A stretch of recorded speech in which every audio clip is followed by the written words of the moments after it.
अस्सलाम वालेकुम नाजरीन, मैं हूं दिल नवाज़। आप देख रहे हैं other info TV YouTube channel.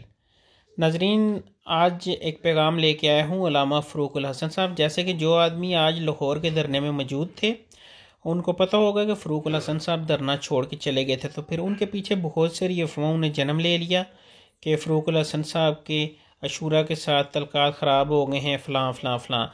इसकी तरदीद करते हुए अल्लामा फ़रूक़ुल हसन साहब ने अपना एक पैगाम जारी किया है जिसमें कहा है कि हमारे अशूरा के साथ तल्क़ात अच्छे हैं और जो फ़ैसला अशूरा ने किया है उस पर हम कायम व दायम हैं। मैं सिर्फ़ तबीयत नासाज होने की वजह से वख़ाब से आ गया और हमारे कुछ अरकान रिहा हो चुके हैं और बाकी जो रहते हैं कुछ आज रात को और कुछ कल रिहा हो जाएंगे। बाकी जो धरना ख़त्म करने की बात शफ़ीक अमीनी साहब ने की है, हम उसके साथ हैं। हम एक ही प्लेटफार्म पे हैं और धरना पूरे पाकिस्तान से ख़त्म हो रहा है।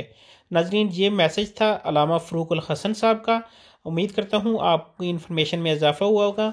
मज़ीद हमारे साथ इसी तरह की वीडियो देखने के लिए चैनल को सब्सक्राइब कर लें ताकि हमारी मज़ीद वीडियो भी आप तक पहुँचती रहें। मुझे दें इजाज़त। दिल नवाज़ फ़ैसल को। अल्लाह हाफ़िज़। अल्लाह निगहबान।